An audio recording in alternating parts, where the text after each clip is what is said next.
নমস্কার, welcome to my channel.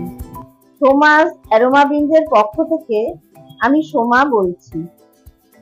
একঘেয়ে chicken কষা বা চিকেন কারি বা চিকেনের পাতলা ঝোল খেয়ে বোর হয়ে গেলে চিকেনের এই রেসিপিটা অবশ্যই ট্রাই করুন। আজকে আমি আপনাদের জন্য চিকেনের দারুণ টেস্টি একটা রেসিপি নিয়ে চলে এসেছি। রান্নাটা করতে খুবই কম সময় লাগে আর খেতে কিন্তু হয় অসাধারণ। তবে রান্নাটা আমি অন্যভাবে করে দেখাবো। আমার আজকের রেসিপি পোড়া মশলায় চিকেন কষা। তাহলে চলুন দেখে নেওয়া যাক আমি কিভাবে পোড়া মশলায় চিকেন কষা বানাই।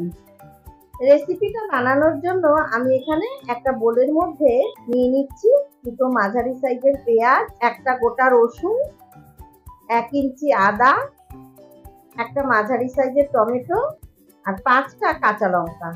এবারে এর মধ্যে 1/2 চা চামচ সর্ষের তেল দিয়ে দিলাম। এবারে সমস্ত কিছু সর্ষের তেল দিয়ে ভালো মতো মেখে নিলাম। এখন এগুলো ভালো করে পুড়িয়ে নিতে হবে। তার জন্য একটা রুটি করার জালির মধ্যে প্রথমে গোটা পেঁয়াজ আর গোটা টমেটোটা নিয়ে নিলাম। পেঁয়াজ আর টমেটোটা উল্টে পাল্টে বেশ ভালো করে হাই ফ্লেমে পুড়িয়ে নিতে হবে।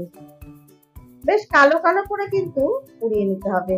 দেখুন বাইরেটা যখন বেশ কালো কালো করে পুড়ে এসেছে তখন এটাকে তুলে রেখে দিলাম। এবারে আদা, রসুন আর কাঁচা লঙ্কা পুড়িয়ে নেব।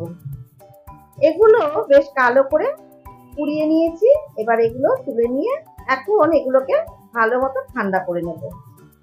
এবারে আসি পরবর্তী স্টেপে। তার জন্য একটা ফ্রাইং প্যানে দিয়ে দিচ্ছি 3টে শুকনো লঙ্কা, 1 চা চামচ গোটা গোলমরিচ, 1 চা চামচ গোটা ধনে, 1 চা চামচ গোটা জিরে আর কিছুটা গরম মশলা। এবারে এগুলো 2 থেকে 3 মিনিট ড্রাই রোস্ট করে নেব। হাই ফ্লেমে 2 থেকে 3 মিনিট বেশ লাল করে এগুলো শুকনো খোলায় ভেজে নিতে হবে। 2 থেকে 3 মিনিট ড্রাই রোস্ট হয়ে গেলে পোড়া একটা গন্ধ বেরোতে শুরু করলে গ্যাসের ফ্লেম অফ করে মশলাগুলো ঠান্ডা হতে দেবো। তারপরে মশলাগুলো মিক্সিতে আমি গুঁড়ো করে নিয়েছি আর পুড়িয়ে নেওয়া পেঁয়াজ, টমেটো, আদা এগুলো একটু কেটে নিয়েছি। তারপর এই সমস্ত মশলাগুলো মিক্সার গ্রাইন্ডারের বাটিতে ঢেলে নিলাম আর এর মধ্যে সামান্য একটু জল দিয়ে এগুলো স্মুথ একটা পেস্ট তৈরি করে নিলাম। এবারে মাংস ম্যারিনেট করে নেব। তার জন্য আমি এখানে 750 গ্রাম মুরগির মাংস নিয়েছি। এবার মাংসটা পরিষ্কার করে ভালো করে ধুয়ে নিয়েছি। এর মধ্যে দিয়ে দিলাম স্বাদ মতো লবণ, 1 চা চামচ কাশ্মীরি লঙ্কার গুঁড়ো, 1/2 চা চামচ হলুদের গুঁড়ো আর 1 টেবিল চামচ সর্ষের তেল আর পুড়িয়ে নেওয়া সমস্ত মশলা পেস্টটা এর মধ্যে দিয়ে দিলাম। এবারে হাত দিয়ে খুব ভালো করে সমস্ত কিছু মেখে নেব। ভালো মতো মেখে নিয়েছি। এবারে এটাকে 1 ঘন্টা রেখে দেবো। 1 ঘন্টা রাখলেই মাংস ভালো মতো ম্যারিনেট হয়ে যাবে। 1 ঘন্টা পর রান্নাটা আমি শুরু করলাম। তার জন্য কড়াইতে দিয়ে দিলাম 3 টেবিল চামচ সর্ষের তেল। তেল গরম করে নিয়ে তেলের মধ্যে আগে থেকে কেটে রাখা আলুর টুকরোগুলো দিয়ে দিলাম। আমি এখানে 4টে আলু 2 টুকরো করে দিয়েছি। আলুগুলো দিয়ে ওপর থেকে সামান্য একটু লবণ দিয়ে বেশ ভালো করে আলুর টুকরোগুলো ভেজে নেব। আলুর টুকরোগুলো গোল্ডেন ব্রাউন করে ভেজে নিয়েছি। এবারে আলুর টুকরোগুলো কড়াই থেকে তুলে নিলাম। এবারে ওই তেলেই দিয়ে দিলাম 1/2 টিস্পুন চিনি। চিনিটা পুড়িয়ে ক্যারামেলাইজ হয়ে গেলে দিয়ে দিলাম একটু গরম মশলা ফোড়ন। এবারে ম্যারিনেট করা সমস্ত মাংস কড়াইতে ঢেলে দিলাম আর দিলাম আমি আগে থেকে যে ড্রাই রোস্ট করে গুঁড়ো করে নিয়েছি যে মশলাটা, সেই মশলার গুঁড়োটা দিয়ে দিলাম। তবে সম্পূর্ণ মশলাটা এখন দিচ্ছি না, একটু রেখে দিলাম, এটা আমার রান্নার শেষের দিকে কাজে লাগবে। এবারে গ্যাসের ফ্লেম হাইতে করে দিয়ে মাংস ভালো মতো কষিয়ে নেব।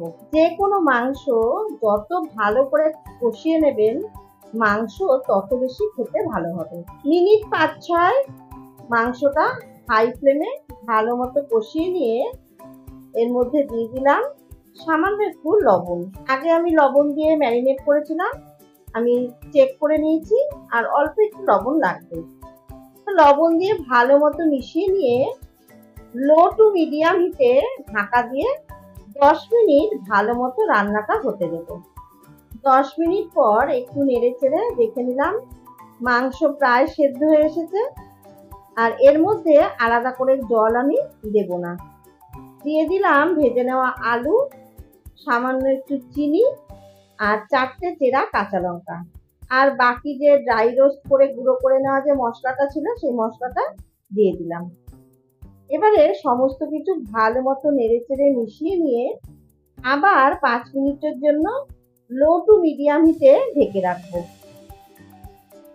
5 মিনিট পর ঢাকা ওপেন করে একটু নেড়ে চেড়ে দিচ্ছি।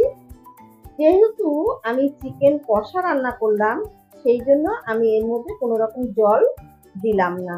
যদি আপনারা চিকেনের ঝোল করেন তাহলে এর মধ্যে পরিমাণ মতো গরম জল ব্যবহার করবেন। মাংস থেকে যে জল বেরিয়েছে সেই জলেই আমার মাংসটা সুন্দর রান্না হয়ে গেছে। দেখে নিলাম আলুও সুন্দর সেদ্ধ হয়ে গেছে, আর মাংস থেকে তেল একদম সেপারেট হয়ে গেছে। আমাদের পোড়া মশলায় চিকেন কষা একদম রেডি। এবারে গ্যাসের ফ্লেম অফ করে ঢাকা দিয়ে 5 মিনিট স্ট্যান্ডিং টাইমে রেখে দেব। আপনি এটা রুমালি রুটি, হাত রুটি অথবা ভাত বা পোলাও যে কোনো কিছুর সাথেই সার্ভ করতে পারেন। তবে আমার ব্যক্তিগত পছন্দ হাত রুটির সাথে এই পোড়া মশলায় চিকেন কষা। রেসিপিটা কেমন লাগলো অবশ্যই জানাবেন। ভালো লাগলে যে কোনো বিশেষ দিনে আপনিও এই পোড়া মশলায় চিকেন কষা খুব সহজেই বাড়িতে বানিয়ে নিতে পারবেন। আমার রেসিপিগুলো ভালো লাগলে অবশ্যই চ্যানেলটা সাবস্ক্রাইব করবেন, লাইক, কমেন্ট আর বন্ধুদের সাথে প্রচুর শেয়ার করবেন। ধন্যবাদ।